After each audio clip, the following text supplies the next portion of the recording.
নমস্কার বন্ধুরা, আমি পল্লবী। আমার ব্লগ চ্যানেলে সবাইকে জানাই অনেক অনেক স্বাগতম আর আমার অনেক অনেক ভালোবাসা।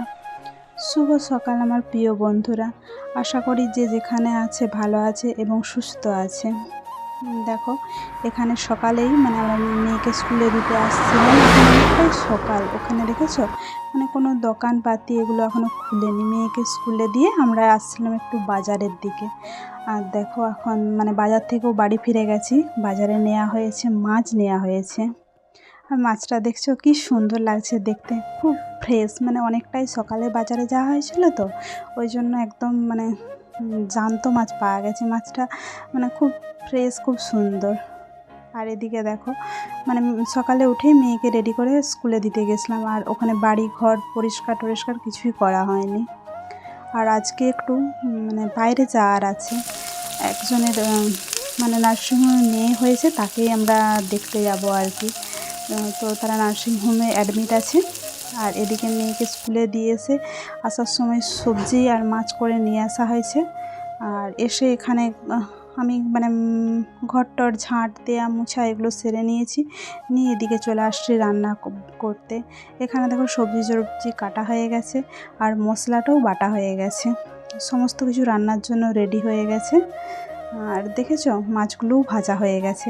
আর আজকে না হাজব্যান্ড মাছটা কেটে বেছে দিয়েছে। আর তাড়াতাড়ি ভেজেও নিয়েছি, খুব সুন্দর দেখাচ্ছে মাছগুলো, দেখেছো। আর এখানে বানাচ্ছি ওই আলু পটল মাছ দিয়ে একটা ঝোল বানাবো। আর বানাবো সজনে ডাঁটার ওই মশলা দিয়ে সর্ষে দিয়ে সব দিয়ে বানাবো আর কি। আর এখানে আলু পটলটা আমি ভাজতে দিয়েছি, মাছগুলোও ভাজা হয়ে গেছে। খুব তাড়াতাড়ি রান্নাবান্না সারছি, কেন রান্নাবান্না সেরে আবার আমরা যাব নার্সিংহোমে। ওখান থেকে আসতে কত কি দেরি হবে। হাজব্যান্ডের ওদিকে আছে দুপুরে ডিউটি, ও এসে আবার খেয়ে নিয়ে ডিউটি যাবে। আর ওই জন্য বেশি কিছু রান্নাবান্না করছি না, ওইটুকুই রান্না করছি। আর এখানে দেখো আলু পটল এগুলো ভাজা হয়ে গেছে। ভেজে নিয়ে আমি এখানে মশলাটা কষিয়ে নিচ্ছি। তারপর সবজি একসাথে দিয়ে ঝোল বানিয়ে নেব। আর মেয়ে তো স্কুলে, ও স্কুল থেকে আসার পরে ওকে নিয়ে একবারে রেডি হয়ে আমরা যাব নার্সিংহোমে।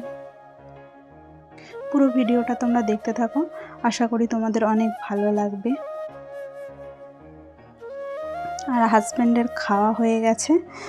আর আমার এখন সকালের খাবার খাওয়া হয়নি, ওই খেয়েছি, চা খেয়েছি। আর এখানে দেখো মেয়ের জন্য টিফিন বানিয়েছিলাম। ওদের স্কুলে আজকে টিফিন ছিল, সুজি ছিল। তো প্রত্যেক দিন একইভাবে সুজি বানিয়ে দিলে তো ও খেতে চায় না। আর এখানে ওকে টিফিন দিয়েছিলাম, তারপরে এই অল্প বেঁচে গেছে। আর এখানে রয়েছে আগের দিনের খিচুড়ি রয়েছে, এটাও রয়ে গেছে। তো ভাবলাম আমি আর অন্য কিছু খাবো না, ওই সুজি আর খিচুড়ি এগুলোই খেয়ে নেব। এখানে দেখো আমার রান্নাটা প্রায় হয়ে আসছে, এগুলো একটু কষিয়ে নিচ্ছি।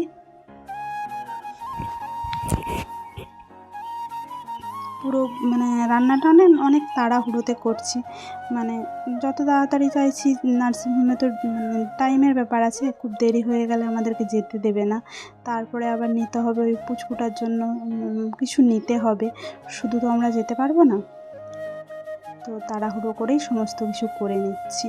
আর সকালের টাইমটা সবারই ভীষণই তাড়াই থাকে, দেখেছো। এতটাই তাড়া, আমি ওই যে কড়াই মেয়ের জন্য সুজি বানিয়েছিলাম না, ওই রান্না করতে করতে ওই খেয়ে নিচ্ছি। বসে যে খাবো সেইটুকু সময়ও আজকে নেই। আর অন্য কোনো জায়গাতে নিয়ে খাবো সেইটুকু টাইমও হয়নি। খুব তাড়াহুড়ো করে যাচ্ছি, না খেয়ে গেলে আসতে আবার দেরি হয়ে যাবে। আর তারপরে কি হয় বলো তো, বাইরে বেরোনো মানেই না তোমার এটা সেটা করতে করতে তুমি যত সকালে বেরাও, যে রান্না যদি না করে রাখা হয়, এসে বাড়ি ফিরে রান্না করতে অনেকটাই দেরি হয়ে যায়। আর আমার মনে হয় কোথাও যাওয়ার আগে যদি রান্না খাওয়া সকালের কাজগুলো সেরে যাওয়া হয়, এসে অতটা প্রবলেম হয় না আর কি, সহজেই কাজবাজগুলো হয়ে যায়। তাই আমি আর এদিকে রান্না করছি, করতে করতে একবারে খেয়ে নিচ্ছি। তারপর দেখো আমার সমস্ত কাজবাজ হয়ে গেছে।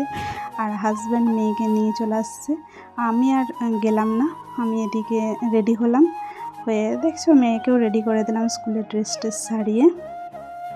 আর যেহেতু নার্সিংহোমে যাওয়ার আছে, এসে আবার স্নান করতে হবে। আর হাজব্যান্ড ওইদিকে রেডি হচ্ছে, আমরা দুজনে রেডি হয়ে নিয়েছি। আর মেয়ে একটু আমাদেরকে আদর করে দিচ্ছে।